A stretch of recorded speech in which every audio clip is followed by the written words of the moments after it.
Economists have long predicted that Trump's tariff and trade policies would cause an economic disaster. But in reality, it now seems Trump's plans could lead to spectacular success. So economists are trying to learn from this experience and find out, what is this thing called reality, and why does it keep getting everything so terribly wrong? To find the answers, the DailyWire used the latest technology to actually shrink our crack team of investigative reporters until they were so small they could fit inside the worldview of an academic. We then injected them one by one into the minds of America's top economists, except for reporter Spencer Lindquist, who seems to have dripped out somewhere. So watch your step as you're walking around, and if you hear a crunching noise, call a very small ambulance. Our first interview was with Princeton economist Dr. Herkimer Fudd, who was awarded the 2017 Nobel Prize in Economics for the most creative use of the word unexpectedly in explaining why all his financial predictions turned out to be wrong.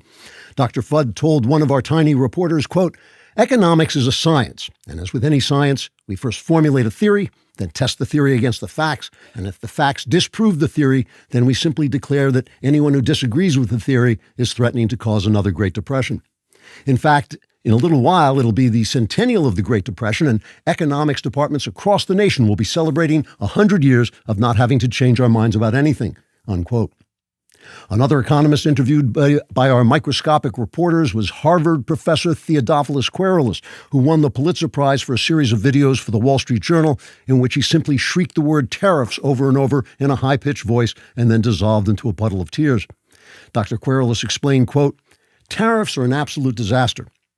Yes, they incentivize American manufacturing and open up new markets for American products, thus freeing us from the Chinese-dominated supply chain that was threatening to leave us defenseless against a rapidly growing communist war machine. But they're going to make it impossible for me to afford a new Mercedes, and if I have to drive around Cambridge in some crappy Chevy like a schmuck, it will threaten to cause another Great Depression.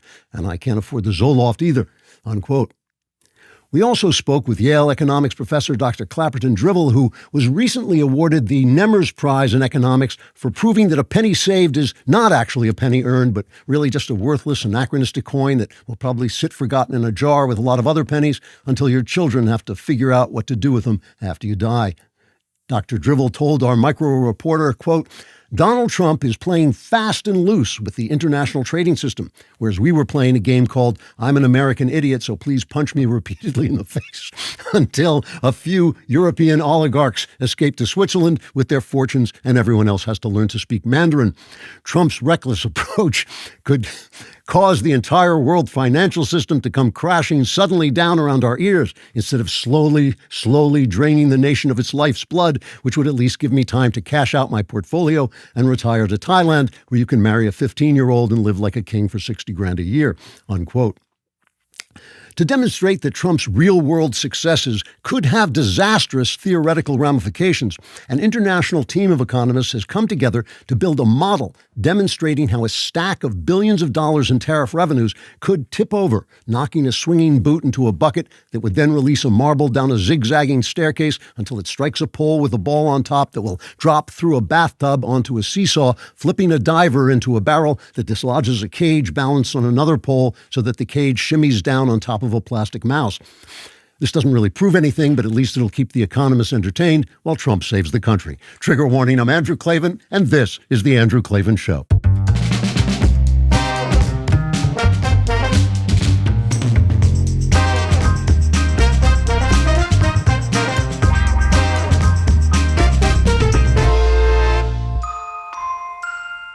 All right, we are back laughing our way through the greatest presidency ever. You may notice that we have a new release time for the Andrew Klavan Show. It's now streams earlier on Fridays. It'll be released first on DailyWire Plus at 12 p.m. Central Time, and then at 1 p.m. Central Time on YouTube, which is 2 p.m. In reality. I want to start this, since we have a new time and everything, I want to start today on a serious personal note. I have always been, as you know, very outspoken in my support for Israel, my love of the Jewish people. I consider Ben Shapiro a personal friend, and I admire his work and his intellectual integrity very much. But if Sidney Sweeney is going to become the face of the Nazi Party, all bets are off. I mean, principles have their place, and morality and common decency, common sense, they all have their place, but the heart wants what it wants. And, you know, because of my personal Jewish heritage, it would probably be short-sighted of me to go full Nazi. I might just audit courses at Harvard or vote for Zoran Mamdani or something just a little Nazi like that. But from now on, I will be doing the show with a loud, angry German accent and saying completely atrocious, indefensible things. So basically, it'll be the Matt Walsh show, but without the skinny jeans. So having said all that, I just thought I'd break that to you. Having said all that, let me just command you in an angry German voice, go out and pre-order After That the Dark.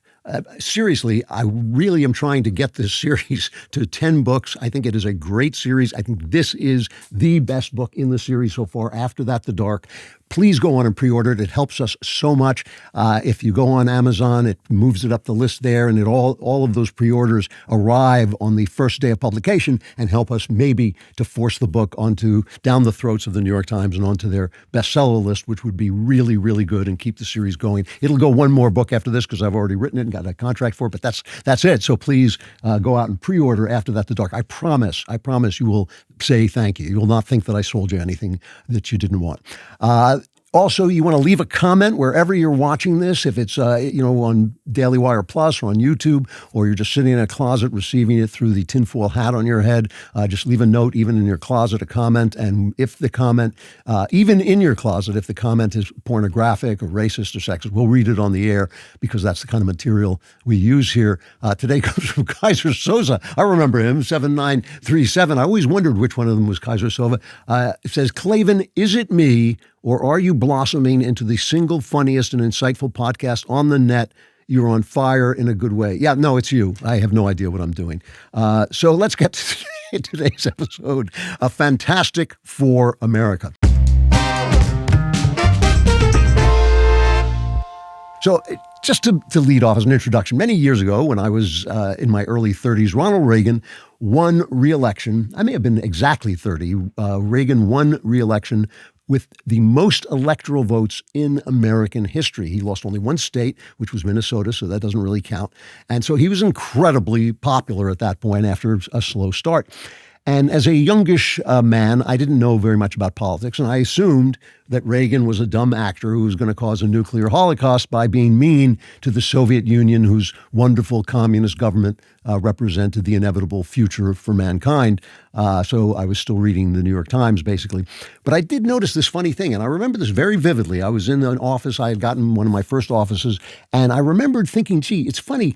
Suddenly, there's a lot of left-wing stuff on TV, the comedy, the shows. A lot of movies are suddenly making left-wing kind of comments. Every reference to Reagan is bad. And I thought, if Reagan is so popular that he just won a record number of electoral votes in every state but one, why isn't Hollywood making movies for that huge audience who's out there celebrating Ronald Reagan?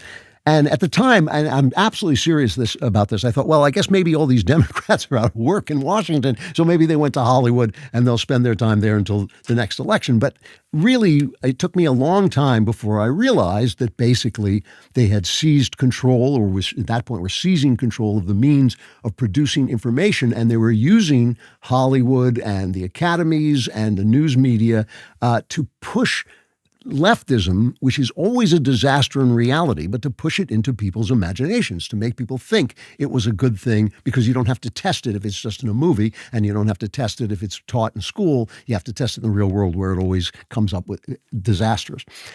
The same thing is kind of happening now. I mean, Donald Trump is actually a fairly popular president. His weird, or offbeat, I should say, personality alienates some people, and he's very aggressive, and that's alienating some people. People haven't quite decided. His economy hasn't quite shown up yet, so people haven't quite decided how they feel about him. But still, there's obviously this huge audience for him, and still there are a lot of things going on in the culture that are trying to convince us that this is a terrible thing that's happening. So that's what I want to talk about. I want to talk about the culture and the culture war that's going on, even as we make incredible strides politically. If you are stressed about back taxes, maybe you missed the April deadline or your books are a mess, do not wait. The IRS is cracking down. Penalties add up fast, 5% per month, up to 25% just for not filing. But there is help. Tax Network USA can take the burden off your shoulders and stop the spiral before it gets worse. They've helped thousands of Americans, whether you're an employee, a small business owner, or haven't filed in years. Messy books are no problem. They've seen it all and know exactly how to clean it up. With direct access to powerful IRS programs and expert negotiators on your side, Tax Network USA knows how to win. You'll get a free consultation, and if you qualify, they may even be able to reduce or eliminate what you owe. More importantly, they'll help protect you from wage garnishments or bank levies. Don't wait for the next IRS letter. Call 800-958-1000 or visit tnusa.com/Klavan to talk to a real expert at Tax Network USA. Take the pressure off. Let Tax Network USA handle your tax issues and learn to spell Klavan. It's Klavan.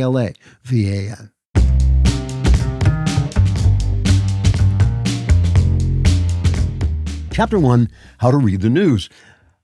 Without playing the Trump happiness montage, because we're never playing that again. That joke is dead. It is dead. It is buried. We buried it out in the backyard. It's like it's finished.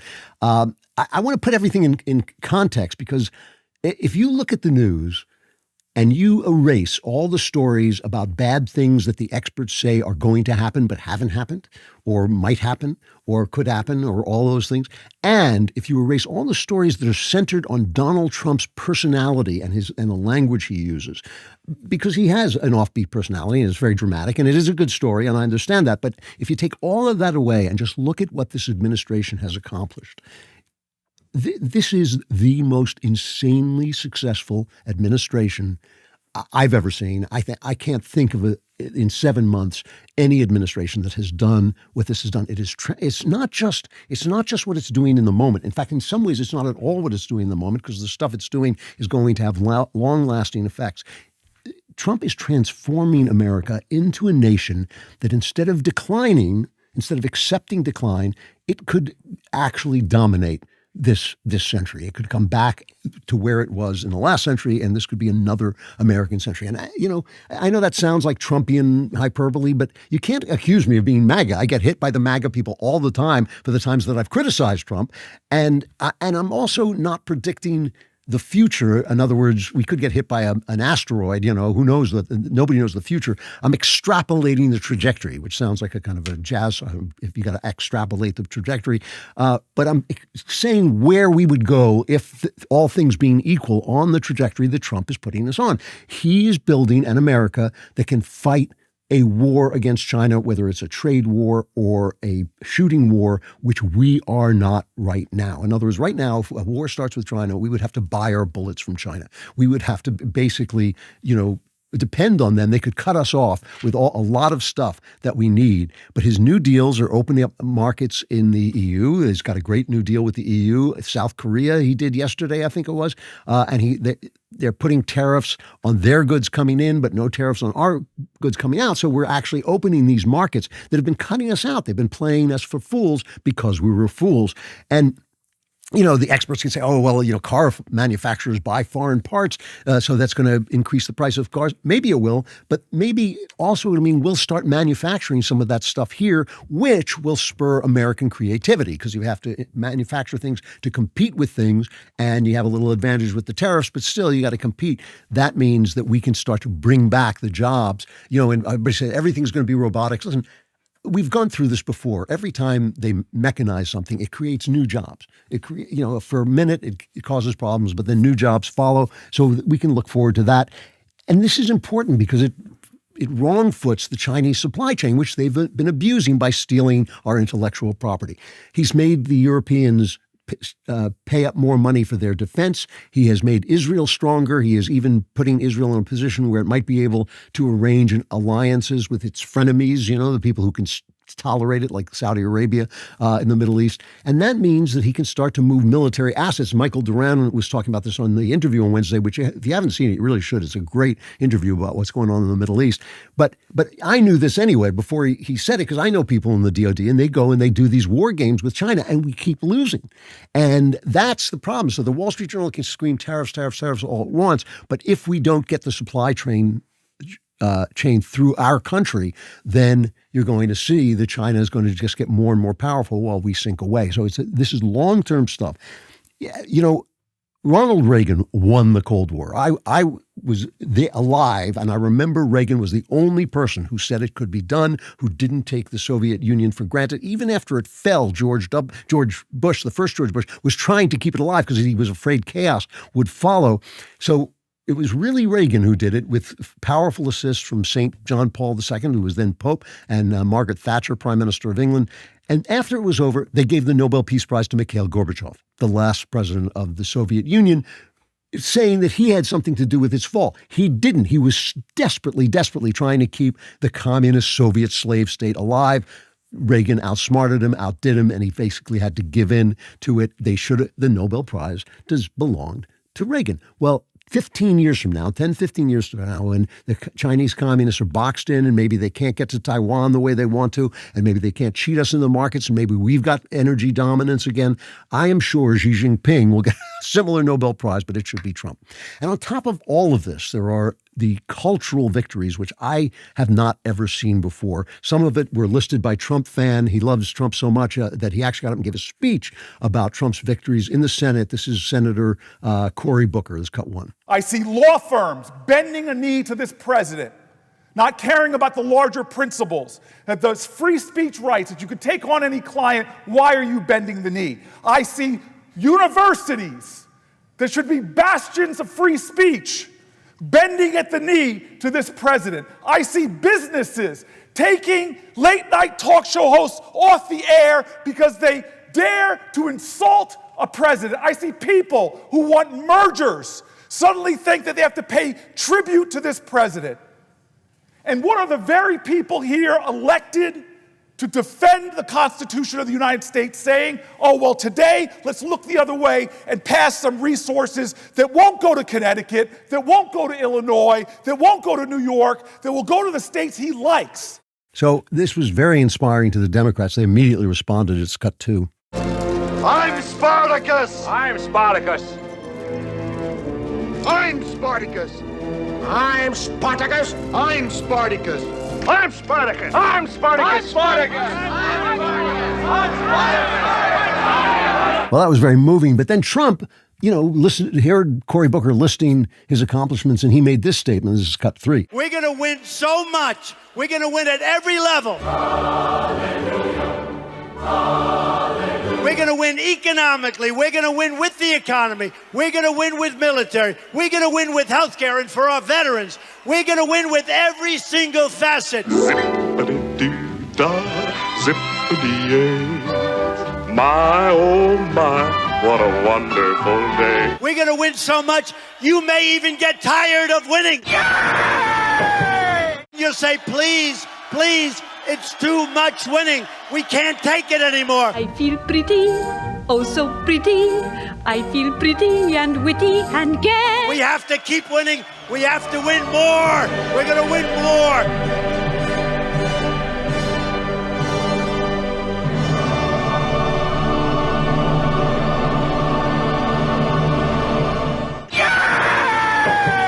So that was Trump's Trump's thank you to Cory Booker for listing his achievements like that. But the people who are, of course, are trying to sell us a completely bizarre alternative reality are the people in news. And I would like to see, here's the way I'd like to see them change up writing the news. But if they're not going to do it, we have to learn to read the news by editing these things out and not being affected by them, so we don't just react by saying that everything they say is the opposite is true, because that's also not true. But, they should start taking out, words like, the AP had all these words that you were not supposed to use, like illegal immigrants, and you had to use the right pronouns and all this. You had to capitalize black. When I was copy editing after that, The Dark, I had to go through it and make black lowercase again, because the copy editor, not because she's evil, but because she's just using the style book, was capitalizing the word black. And I thought, if white's not capitalized, then black's not capitalized. And I went through the entire book and put them back. So that's something that they're really pushing. But I would like to say other restrictions. We should stop using the term far right. And every time you see the term far right, you should ask yourself, well, wait a minute, how far has the left gone? If the left has gone further and further to the left, is the far right just the center? Is it just what everybody believes? Is it just the ordinary stuff? We should stop using the term conspiracy theory to describe things that may turn out to be true, like the Wuhan lab leak and the Russian collusion hoax and the Russian, the Obama hoax, Russian collusion hoax that was now being exposed by Tulsi Gabbard. Those were supposed to be conspiracy theories, but they weren't. It's like, you got to remember Klavanon. Klavanon is the principle that even if you have a true conspiracy theory like QAnon, where they're inventing crazy stuff about powerful people abusing children, Klavanon is the truth that powerful people do abuse children, and we need stiffer enforcement, and we need to expose them, and we need capital punishment for most of them. And I read a story in the Wall Street Journal this morning, and they've now started to very so cleverly, they've really gone south, this paper. They've so cleverly renamed the big beautiful bill the tax and spend bill. It's the tax and spend bill because they know Republicans don't like tax and spend. Well, we got to stop them. You got to edit all that stuff out. They frame every issue, and this is the big one, really. They frame every issue in relationship to Trump. When a Harvard University agrees to pay a fine for basically teaching their kids to be Jew-hating Nazis, fascist Nazis who make Jewish students uncomfortable, that's not bending the knee to Trump. That's not, caving to Trump. That's doing what's right, and the president forcing a university to do what's right or not get our federal funds. That's what's happening. They were evil. They did something evil, and he caught them, and he's stopping them. That's a good thing. And it's not, it's not like defying Trump when the Fed refuses to cut interest rates, as they did this week. I think that the Fed is politicized, and nobody wants to talk about that because we need people around the world to believe in the Fed, to believe it's all on the up and up. But Jerome Powell is not on the up and up. He cut interest rates to help the Democrats win the 2024 election, which they didn't. But he knew that would help, and it would help now to spread the joy that's rising in the economy, the growing GDP and so on, to spread that to ordinary people so they can buy houses, they can start investing, which they can't do. They can't buy cars, they can't buy houses, they can't use their credit cards if the interest rates are too high, which they are. And I think Jerome Powell is skewed. I think he's a bent guy. And so I think that, he's not defying him. He's doing what he wants to do for his own reasons. We don't have to speculate on his reasons, but let's not put everything in terms of Trump. This is a moment that is amazing. It's not me just like celebrating Donald Trump, because I'm not that way to begin with, and I'm not that way with Donald Trump. But I have been so gleeful every day because the news is actually good. The only thing that's bad is the reporting. So we need to read through it, and I'd like to see some reporters stop writing it that way as well. I pity the fool who sleeps on his Helix mattress because he's missing how incredibly comfortable it is. That's the whole problem with Helix mattresses. They're so comfortable, you'll fall asleep and miss how comfortable your Helix mattress is. I don't have that problem because I never sleep, and I love my Helix mattress. I love how it does with temperature regulation, which is a very important thing where I am in the summer. As the temperatures warm up, you do not want a bad temperature regulation in your mattress. It's easy to connect this mattress to other wearable devices so you can actually see the data to back up your sleep improvements each night without questions. What makes Helix different is they don't just sell you a random mattress, they actually match you with the perfect mattress for your body and sleep style. Whether you're a side sleeper, back sleeper, or like me, a stay awaker, they have got you covered. All you have to do is take their sleep quiz and find your ideal match. And trust me, when you find the right match, you'll wonder how you ever slept or lay awake on anything else. Right now is actually the perfect time to upgrade your sleep because Helix is offering a fantastic Labor Day early access sale. We're going into Labor Day already. Go to helixsleep.com/Klavan to get 20% off site-wide. That's helixsleep.com/Klavan for 20% off site-wide. Make sure you enter our show name after checkout so they know we sent you, helixsleep.com/Klavan. And you're saying, oh, I'd be happy to do that, but I have no idea how to spell Klavan. It's Klavan. There are no E's in Klavan. I just make it look this easy.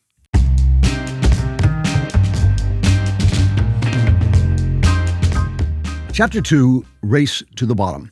So now that I've become a Nazi in the hopes that Sydney Sweeney will like me, I want to say a kind word about my fellow fascist racist, Nick Fuentes. I told you I was watching Nick talk with Candace Owens, and this interview they did. I don't know what Candace is thinking anymore. I mean, the stuff she's saying is too bizarre for me even to comment on. But Nick got very upset, as I told you, after the talk with Candace, and kind of saying she was late to the racist game and wasn't playing fair. And he said, I'm the OG when it comes to racism, basically, and pointing out that he had lost friends and supporters by openly hating blacks and Jews. And I was thinking that's really true. He hasn't been suggestive. He hasn't said, "Oh, I'm not being anti-Semitic," like Candace does and like Tucker Carlson does. He hasn't done that at all. He has been openly what he is, and it has cost him socially, of course, because it's still, even for people who feel that way secretly, they don't want it to come out. Now he's complaining that he is a permanent incel. So here's Nick Fuentes complaining about that. Cut 4. I am a risless chud, okay? And that's how it is. That's how I was born. I'm an incel. And some people say, you're rich, you're famous, you're not bad looking. Why can't you rizz up the baddies? Why can't you rizz up Livy Dunn? It's because I am a chud. I am a risless chud. That is why. So it's over for me. So I actually feel, I kind of have this weird heart for Nick Fuentes because I feel that there's an actual good person inside him who's been taken, the devil got to him by saying, nobody will say this. If you say this, this will make you famous. And, he has said some really stupid stuff like the Holocaust. He suggested the Holocaust was a fake and that segregation was good for blacks in the South. It's just ridiculous stuff. I mean, really embarrassingly silly stuff. But a lot of the stuff he says is stuff that people are not supposed to see, but actually is there. I mean, this is, and I feel for him about this because I feel that people get so frustrated at being censored and told they're racist for seeing things that are there. So, he says that Africa did not develop the great civilizations that Europe did. That's true. He says that talks about the high crime in black neighborhoods. That's of course is true. The Jews, I love the Jews dearly, but they sometimes circle the wagons. I thought that happened with the Epstein story. I thought all the really big Jewish commentators like Ben and Mark Levin and Barry Weiss, they were all saying, oh, it's a nothing burger. I thought, whoa, that's not, I mean, I think maybe they were worried that there is some Israel involvement because I think Epstein spent some time in Israel. But what Nick doesn't understand, the thing that makes me feel sorry for him is even if everything he says is true, and it's not, a lot of what he says is not true, and a lot of it is simplistic. I mean, there's a million reasons why civilizations didn't develop in Africa. If you read Tom Sowell about that, he's brilliant on it. It's just very complex how it makes a civilization, not just one thing that makes a civilization, all kinds of things that go into it. But let's just pretend for a minute that every racist thing that Nick Fuentes says is true. There's still different ways to look at it, to react to it, right? If he looked at that situation with tragic Christian love and compassion, if he remembered that this is the image of God he's talking about when he runs people down for the way they look or for the way the race they were born into, not only would he get a more complex, deep, and realistic view of the world, he would be happier. He might not be a risless chud. He might get a date from time to time. He's obviously an intelligent guy. He's a witty guy, and he might be able to see the world, the human race, as something very beautiful if broken. And the thing is, when I was thinking about this, because I really do feel this way about him, I thought there is a guy in there somewhere. I thought, the thing that I want to say to Nick, I also want to say to the left. The left is insane. This week there was this horrible, horrible shooting in New York City. I'm sure you heard about it. It's in Manhattan. It's right in the middle of town. A young black man who felt he'd been injured playing football in high school, I believe. He thought he had a brain injury from that. Walked into a Park Avenue office building that housed some NFL offices and opened fire with a rifle and, of course, just killed 4 beautiful people who had done nothing to anybody, right? And this is a mom and a very brave police officer, and black people and white people, everything that makes New York, New York. One guy had a Muslim name, everything that makes New York, New York, and by extension makes America, America. He went in there and killed all these people. And they had a security cam picture of him. He's obviously a black guy. And here's Aaron Burnett on CNN, before anyone knew really anything, describing him. Cut 5. Showing you here, John's reporting that they do know what he looks like, male, possibly white, mustache, sunglasses, in that building, isolated to, they believe, to various locations, including upper floors. Now, nobody was saying possibly white, but her. Nobody was saying that. What's wrong? I want to say the same thing to Nick. That what are you doing to yourself? What do you think you're going to sell people? You're going to use lies, and that's going to reduce racism. Who would whisper that in your ear? Who do you think told you to do something as stupid and ineffective and degrading to yourself as that? In Cincinnati, Ohio, a gang of blacks wolf-packed some white people, 3 white people, I think it was, beat the living hell out of them. And the police say they were whispering to each other before the attack, so it looks like they were conspiring to do it. Now, I don't have to say this, but if it had been white people attacking black people, we know how it would have been reported instantaneously. If you think about George Floyd, remember the officer, Derek Chauvin, who was put away from murder ridiculously for the death of George Floyd. He was never accused of a hate crime. They said they said we don't have the proof of that, so there was no reason to report it as a white-black story, but they did. But anybody who should say, oh my gosh, this is, these are black people attacking white people, then it's a sin. The police chief in Cincinnati, a woman named Teresa Thigi, came out and scolded the press for showing the pictures, because you could see in the pictures what color people were. Here's Police Chief Thigi, cut 6. At times, social media and mainstream media and their commentaries are a misrepresentation of the circumstances surrounding any given event. What that does, that causes us some difficulties in thoroughly investigating the activity and enforcing the law. Because what happens, that social media post and your coverage of it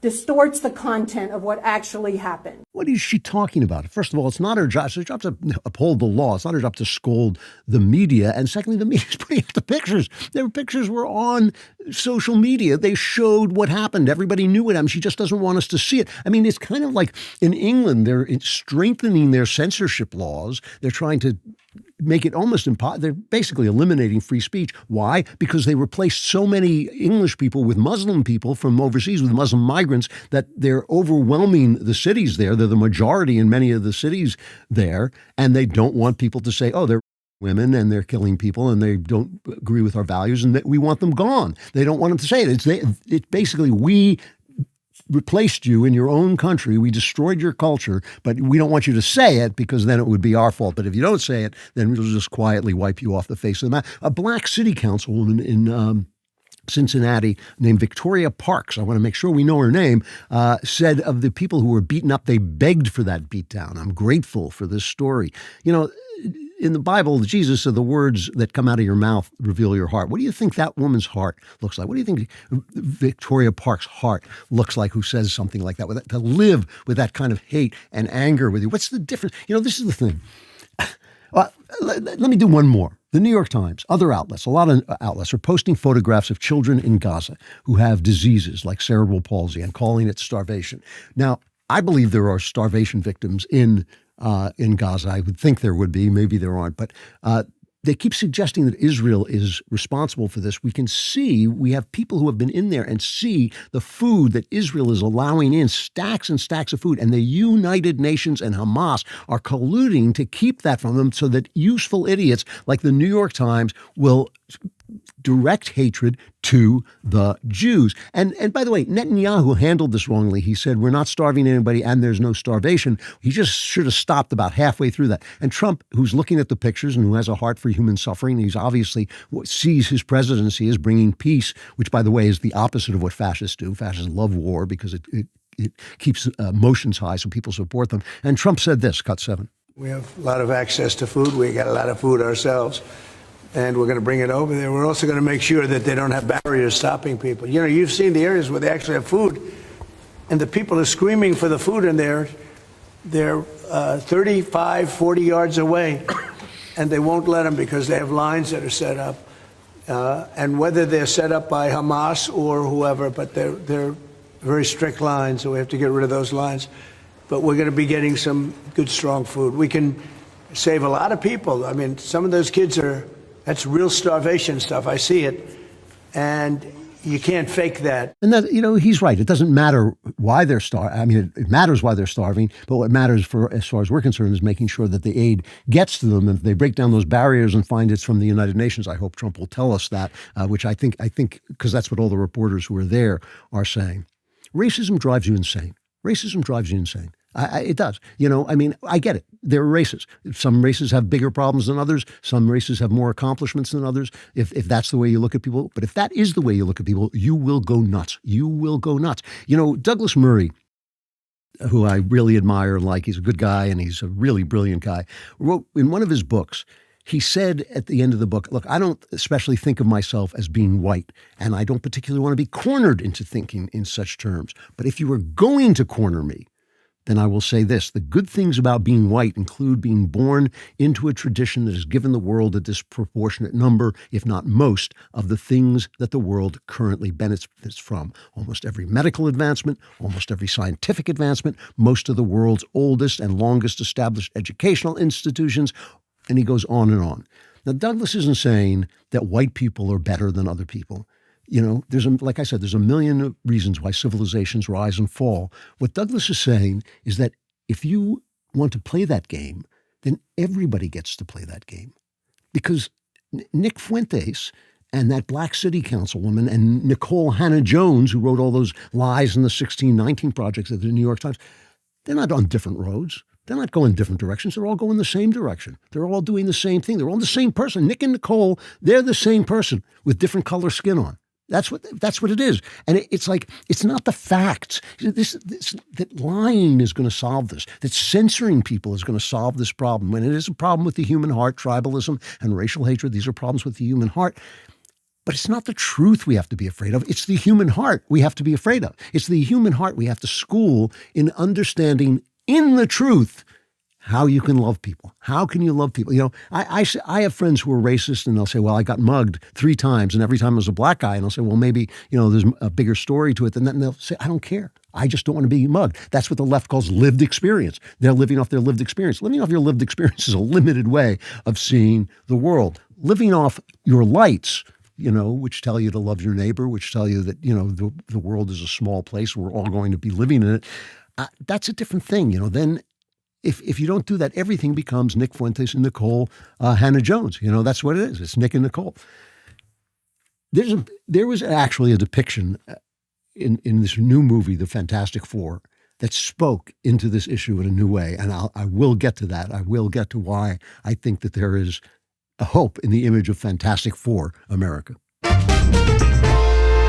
All right. I love talking about Graza olive oil. I love my Graza olive oil. They sent it to me. I have to admit that, but it is really, really good. I eat salads and I love olive oil on my salad, and Graza olive oil is good. And the summer is here now. You're going to be doing backyard barbecues. You're going to have picnics on the beach. Graza olive oil's got your back with their pure, never blended, single origin olive oil that's as ready for adventure as you are. Fire up that grill, pack that cooler, and make this summer deliciously unforgettable. What makes Graza so special? It's all about that single origin goodness. This means you are getting a traceable, fresher product without any lower grade oils sneaking into the mix. Plus, who hasn't gotten frustrated with those messy tins and drippy spouts olive oil usually has? Graza has a squeeze bottle. Even I can use it. You just aim it, squeeze it. I thought, I can do this. I can, and I could. They've also created 3 different types of olive oil, so you've got the right oil for whatever you're cooking, and they've even given them funny-sounding names. There's Frizzle, their newest addition, with a higher 490-degree Fahrenheit smoke point that's perfect for frying, crisping, or grilling. Then there's Sizzle at 490 110 degrees Fahrenheit, which is your go-to everyday cooking oil for roasting, marinating, and sauteing. And finally, there's the one I've been using, which is Drizzle, which is a bold, punchy finishing oil that you can sprinkle on salads and dip bread in. I have done both. It is good. Head to Graza.co and use Klavan to get 10% off of the trio, which includes Sizzle, Frizzle, and Drizzle. You even get to say that. Give me the sizzle, frizzle, and drizzle, and you get cooking your next chef quality meal. Again, that's Graza.co, promo code Klavan for 10% off the olive oil trio if, there is always a catch to these things. You thought you were just going to get your 10% off, but you have to know how to spell Klavan. This is how. There are no easy things.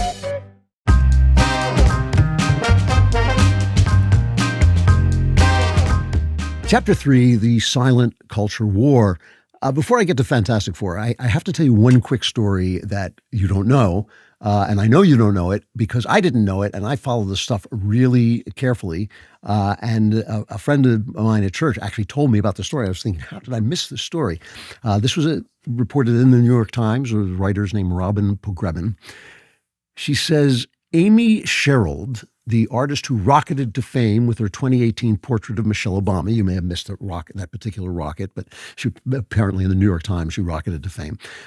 She has withdrawn her upcoming solo show from the Smithsonian's National Portrait Gallery because she said she had been told the museum was considering removing her painting depicting a transgender Statue of Liberty to avoid provoking President Trump.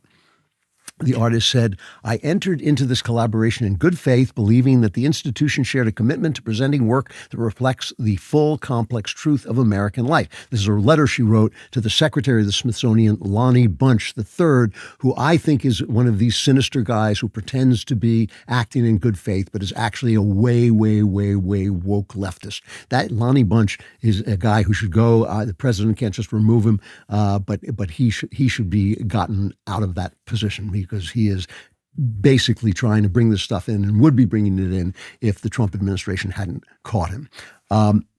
The artist says, unfortunately, it's become clear that the conditions no longer support the integrity of the work as conceived. Ms. Sherald said that Mr. Bunch on Monday had proposed replacing the painting with a video of people reacting to the painting and discussing transgender issues, an idea the artist rejected because she said it would have included anti-trans views. When I understood a video would replace the painting, I decided to cancel. The video would have opened up for debate the value of trans visibility, and I was opposed to that being a part of the American sublime narrative. She didn't even want that opinion. And by the way, Bunch and his group says that they weren't going to take out the painting. They just wanted to add the video.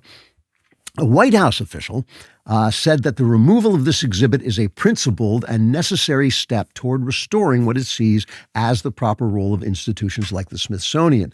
The Transforming Liberty painting, which sought to reinterpret one of our nation's most sacred symbols through a divisive and ideological lens, fundamentally strayed from the mission and spirit of our national museums, said Lindsay Halligan, a special assistant to the president, who's been working on his efforts to transform the Smithsonian. Now, the funny thing is I agree with everybody here, okay? I agree with everybody. I think the artist was right to pull the piece if it wasn't going to pull the exhibit, if it wasn't going to say what she wanted to say. I think she had a right to say it. And I think the administration was right in keeping it out of the Smithsonian. Work like that does not belong in the Smithsonian Institute. That's not where it should be on. You know, if she wants to paint that kind of radical notion of what the Statue of Liberty, that it should be a trans black male, I think it was, that should go somewhere, I guess, but it shouldn't go into our National Museum. A very funny musical satirist who I liked a lot named Tom Lear died. He was 97. He was actually a mathematician who taught at Harvard and MIT and UC Santa Cruz. But he wrote funny satire songs. And in the 60s and 70s, he had this kind of moment of flash. So here's a funny one he wrote about World War III coming. He said, you have to write the songs for World War III before it happens, since the world won't be there after it's gone. Here's just a little bit of that as cut 8. So long, Mom, I'm off to drop the bomb, so don't wait up for me. But while you swelter down there in your shelter, you can watch me on your TV. While we're attacking frontally, watch Brinkley and Huntley describing contrapuntally the cities we have lost. No need for you to miss a minute of the agonizing Holocaust. Yeah! Anyway, he was funny, and the songs were funny, and all this stuff. But he was, of course, a left-wing kind of radical guy. It was the nuclear proliferation, which was the thing that finally was nuclear proliferation that finally brought down the Soviet Union. But these were his opinions. He was funny, and he was not a huge star, but he was the kind of guy you passed his records around and you listened to him, and they were a little naughty, and he would make fun of Catholics and things like that. So the Washington Post published a piece by a guy named David Von Driel that said this. He said, there never was a time like the 1950s, not even during the 1950s, not if you have in mind the decade of conformity of moms in pearls and church-going families, of patriotic youth and apple pies cooling on the sills of tidy new suburban homes. The 50s were a time of protest, division, and disillusionment. Tom Lehrer said it to bouncy music and satirical lyrics. He's saying that Tom Lehrer was the real 50s. That's not true. That is simply, just factually, that's not true. The moms in pearls and the church-going families and the patriotic youth and apple pies cooling on the sills of tidy new suburban homes was, in fact, the mainstream. It was the heart of the country. It was the idea the country had of itself. It was the standards the country held itself to. It was just that people like this guy wanted it to be something else, just like now the Democrat Party has used all its amazing power in communication power to convince us that their little sliver of radicals is the opinion of the country. That's how they shut people up, by convincing them of that. Unfortunately, they seem to have also convinced themselves of this. The fact is, I think you need radicals on the left and the right in a country, a free country. You have these standards that uphold the center, that uphold the normal ways that human beings thrive, that boy-girl marriages, that's one way that human beings thrive. Faithful marriages is a way that human beings thrive. I notice the left is just absolutely, going bats, trying to reinterpret the adulterers caught on Coldplay. What's the problem here? Why should we have these cameras? Why is everybody shaming them? No, they committed adultery. They should be shamed, ridiculed, mocked. If we're doing it to entertain ourselves, I don't care. That is a value that should be the central value. But it doesn't matter to me if somebody wants to write a work of art in which adultery, like Casablanca, in which adultery is the best thing that happens in the movie. That's part of life too. Life is full of very complicated relationships, and it keeps you from becoming sclerotic, hardened. It keeps you from becoming hardened and hypocritical, to have radicals on both sides, to have guys like Nick Fuentes off to the side saying, well, you're hiding the true facts about, the way Jews and blacks are, and to have radicals on the left saying, it's all whiteness is the worst thing in the world. That's not a bad thing. It is a bad thing when the center tries to sell one form of those radical ideas to the rest of the country. When the radicals become the mainstream, it's only going to be one side. The country declines because radicals, by definition, oppose the very values that made them who they are, that made the country what it is. So that's why I want to take a look at Fantastic Four, because it has this very, very strange depiction of what America might be, and in my opinion, was supposed to become after the 1960s. Here's something really interesting. Until the 1990s, the U.S. government classified encryption as munitions, literally putting it in the category of weapons, right alongside weapons. They weren't entirely wrong about that. Encryption is very powerful. It's your shield against those who want to exploit your personal information online.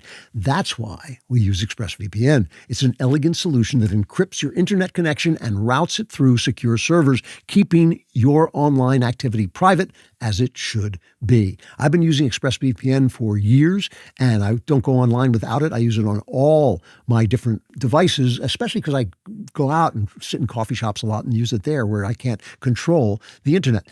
Without encryption, your digital life is an open book. Your internet service provider can legally sell your browsing history. Data brokers track your every move across websites. Government agencies can peek into your online world. Here is the beautiful part, though. ExpressVPN makes privacy simple. One tap, and when the app turns green, you are protected. It works across all your devices, phones, laptops, tablets, and a single subscription covers up to 8 devices. Encryption is a weapon, and it's one that you have a legal right to use for your own protection. But it's up to you to exercise that right. If you decide to take action today, you can get 4 extra months of ExpressVPN for free just by using my special link. Go to expressvpn.com/Klavan. That's expressvpn.com/Klavan to get 4 extra months free and start protecting yourself today. And you may say, well, VPN, how do you spell that? It's KLAVAN.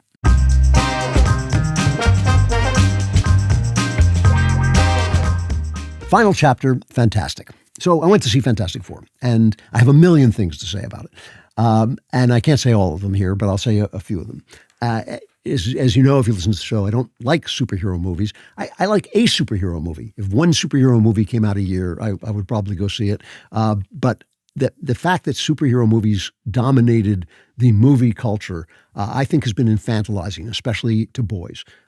Like I've said before, I think there comes a time when boys have to put away the blankie cape and stop pretending to be superheroes and talk about being men. And I think art should deal with the things that men have to deal with, and women, grown people have to deal with. I think you should go to the arts to expand your view of life. And every superhero movie is the same. And when I was 11 years old, I had a big stack of comics, and I loved those comic books. And somewhere around 12 years old, I suddenly noticed, what are those girls? This girl thing is kind of interesting. And that was the end of it.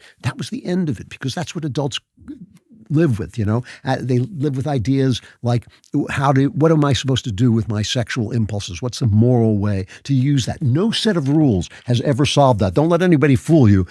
When you study history and look at the way people acted in churches and in religious, there may be rules that would work if people live by them, but they don't live by them. It's a very complicated question. The question of, how do you make a living without selling your soul? When is it right to sell your principles to make a living? When is it wrong? All of these things are grown-up things that people deal with, and none of them figure in these sexless superhero comics. I sit there and watch them, and I remember what it was like to be 11 years old, because even when I was 11, I used to sit and say, all of these stories are kind of the same, and they all end with a big fight, and that's kind of simplistic. Okay, but that's the way I feel about it. It's not like I wouldn't watch a superhero movie. I think there's just too damn many of them. And so this movie, like all movies, stars Pedro Pascal, and people are theorizing why Pedro Pascal he's in every single movie. You can't go to a movie without seeing Pedro Pascal. And they think, well, because he's got a trans brother, I think, and he's got all the right ideas. He's got all the woke ideas. No, I think it's because he looks white. So white people won't stay away from the movie, but you can win an Oscar with him in the movie because he's Chilean. I think that's why. The unions have imposed what I think are illegal rules, saying you can't win an Oscar if you don't have this many black people writing behind the scenes or in front of the camera or something like that. Put Pedro Pascal in it. But people get tired of seeing, black people are like 14% of the country. Not every movie, everybody wants to go to, not everyone wants to see a black lead in every movie. So you put Pedro Pascal in it, you can get your Oscar, but he looks white. So that's why he's there. And by the way, it's not a hit on him. He's a perfectly good actor, but he's in every single movie. All right. There were things in the movie, I have to say, that spoke to my heart. It centers on mother love and the value of a baby. And there is a scene, the Storm is the lady Fantastic Four person, and she is played by Vanessa Kirby. And there's a scene where she's pregnant, and they look at the baby through her belly as you would with an ultrasound, but because it's a superhero movie and it's this kind of weird scientific wonderland, you can see the baby inside, and that is not Vanessa Kirby's body. That is a baby. That is an individual person. And you see it and you kind of sit up in yours because it's a baby inside a person. It's got what we call motherhood. It is a very specific and totally unique relationship. And there's no way you abort that baby. In the whole movie, it's a kind of a trolley problem movie where they have to decide whether to sacrifice the baby to save the earth or sacrifice the earth to save the baby. And that too, by the way, those kind of big philosophical problems are for children. I mean, it's real life problems are much more complex than that. And the whole story hinges on a mother's love. And that's, you save the world through a mother's love. So all of that really spoke to me. this, what you're seeing, but what really got to me and what I've been sort of building the show around was the art design. It was the design of the world in which the Fantastic Four exists. The story is set in an imaginary America. They give it some date like 823 or something. I don't even know what that means. But it's the 1960s, which are really the 1950s, right? It's the 1950s America, late 1950s America, only not. The values are family-based, civilization-based, Western-mannered. The men wear ties and hats, and all men should wear ties and hats. The women wear skirts, all the dresses. And the values that are being projected by the Fantastic Four are family values. Here they are. Here's a short clip where they sit down to Sunday dinner before they find out that Storm is pregnant. Who's the one who looks like a big boulder? He's one of them. And the other guy is the guy who lights up. So who knows who these people are. But here's the scene where they sit down to Sunday dinner, cut 9. We're never late for Sunday dinner. Should we wait? I guess. You're late. What do you mean? What do you mean, what do I mean? You're late for dinner. Oh, yes, we are. Really? By a single minute. Yes, we were just... I had to put some aloe iodine on my shoulder. I do his shoulder. And... Why is that breakfast cereal on the dinner table? Why are you being weird? We're not being weird. Well, I'm doing that weird thing with your face. Oh, we don't know what you're talking about. Are you pregnant?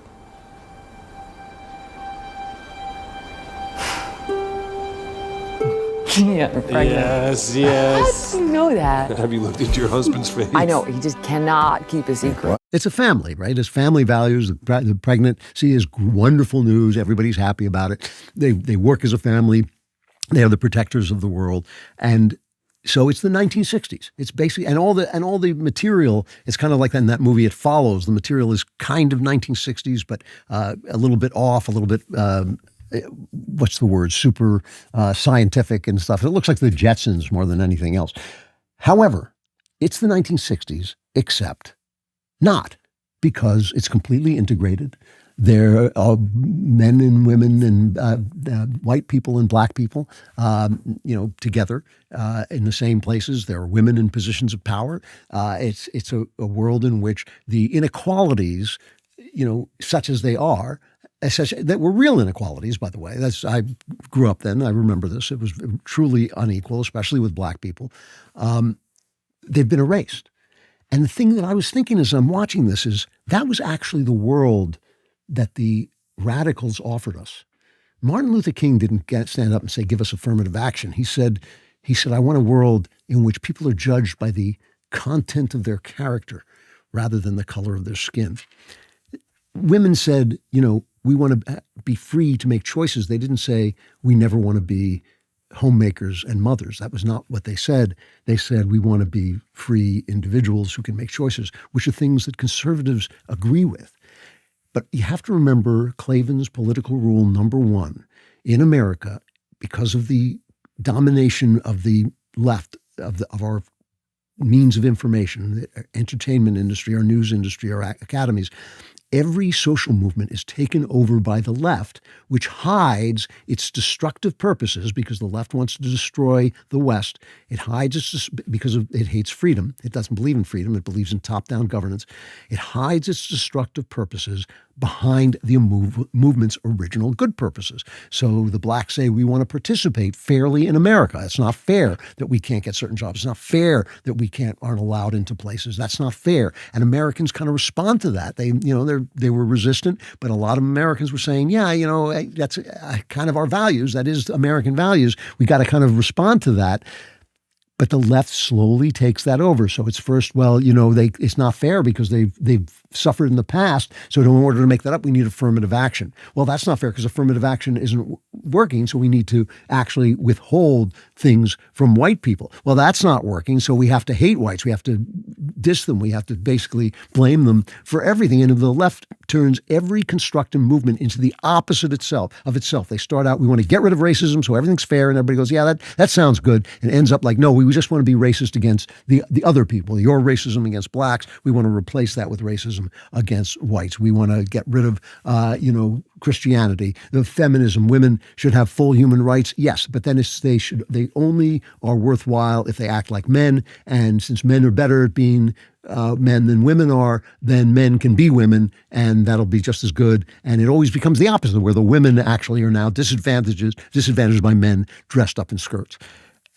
What Fantastic Four is showing you is what we were promised, is what they promised us. They promised us, just let us in, and then we will become part of the civilization, and that will be fair.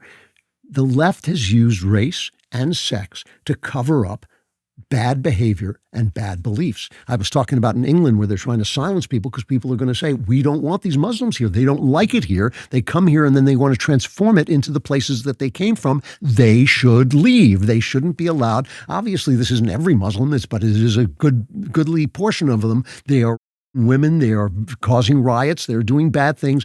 Make them go. And so what they're going to do is they're going to silence them and tell them that they're racist. But Islam is not a race. It's not a race that makes people, people. That's not the way it is. It's ideas that do that. And you are allowed to say that idea is hateful. The left says it all the time, and we're allowed to argue that out. And you should never be able to censor anybody who is arguing about ideas and defending one set of good ideas against another.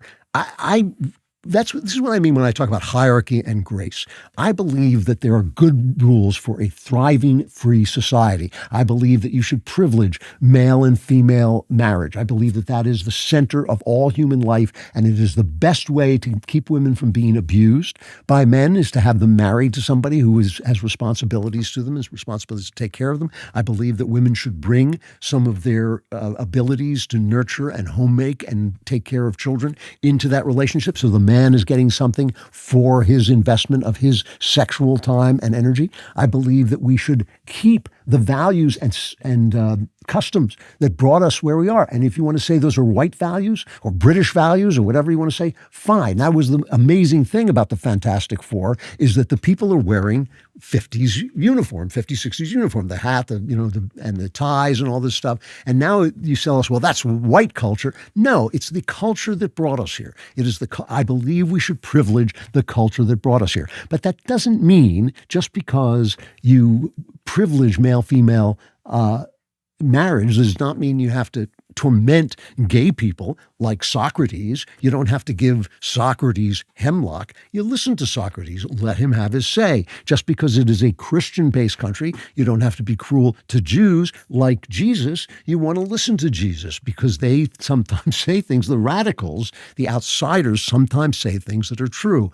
This is true on both sides, left and right. The radicals say something that is true, and you can take that from them and improve your society, but you do not let them take over the means of information, which is what has happened to us here. That is how we lost everything. And so now what we have is a news media and an academy and an entertainment industry feeding us lies and not expecting it to come vomiting back at them in the form of a Nick Fuentes, in the form of a Nicole Hannah-Jones. But of course it will. It's the truth that makes you free. It is the truth that makes you free. And we do not have to be afraid of the truth. We have to be afraid of the sinful human heart. So let us learn how to live with that. How to live with the truth about each other, about ourselves, about everything. We should tell the truth about everything and use the values that were handed down to us from Jesus Christ and through our Western civilization. Use those values, keep those values in place to learn how to deal with real life. And that is how you make a culture fantastic. Everyone knows you're supposed to eat your fruits and vegetables, but let's be honest about it. When was the last time you actually ate 47 different fruits, vegetables, spices, and fibers in a single day? You haven't, unless you're some kind of weirdo. Or you take Balance of Nature. These aren't your typical supplements filled with ingredients you can't pronounce, unless you've been struggling to pronounce apple and broccoli your whole life. We're talking about actual whole foods. Mango, spinach, turmeric, blueberries, good stuff. And the beautiful part is you can take these capsules normally Or, and this is where it gets fun, you can open them up and sprinkle the powder on literally anything. You want to make your boring oatmeal taste like it went to nutrition boot camp? Use the fruits powder. You want your salad to actually have some personality? Hit it with the veggies blend. Plus, they're convenient and easy to take with you wherever you go. No bags, no mess, and no measuring. Just clean, quality ingredients ready to go. I use it all the time. Balance of Nature fruits and veggies, because I don't like all that juice coming down into my face. Go to balanceofnature.com and use promo code Klavan for 35% off of your first order as a preferred customer. Plus, you get a free bottle of fiber and spice. That's balanceofnature.com. Promo code, how do you spell it? It's Klavan. This month, DailyWire Plus is giving you more than ever before. Streaming now is Journey to the UFC, Joe Pyfer.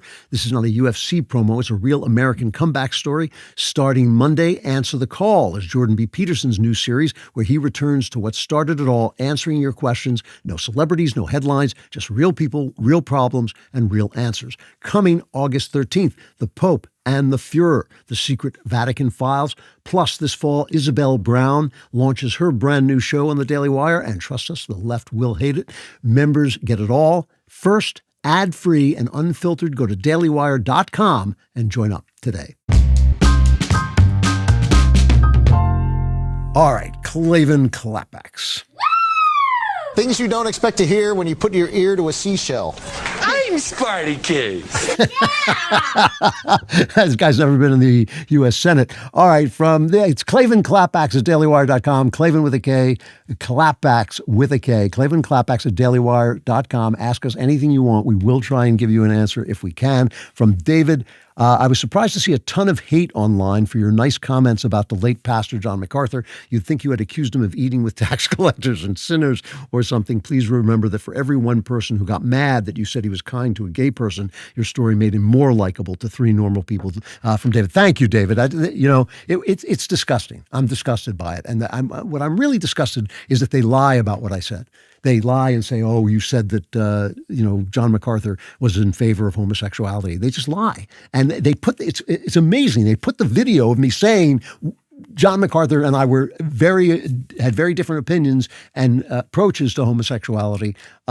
They put it up there, but they know that people are so full of hate that they won't look at the video, so they can just lie. And then if they entice me to come on and say you're lying, then they have a way of sort of getting at me. But here's the thing.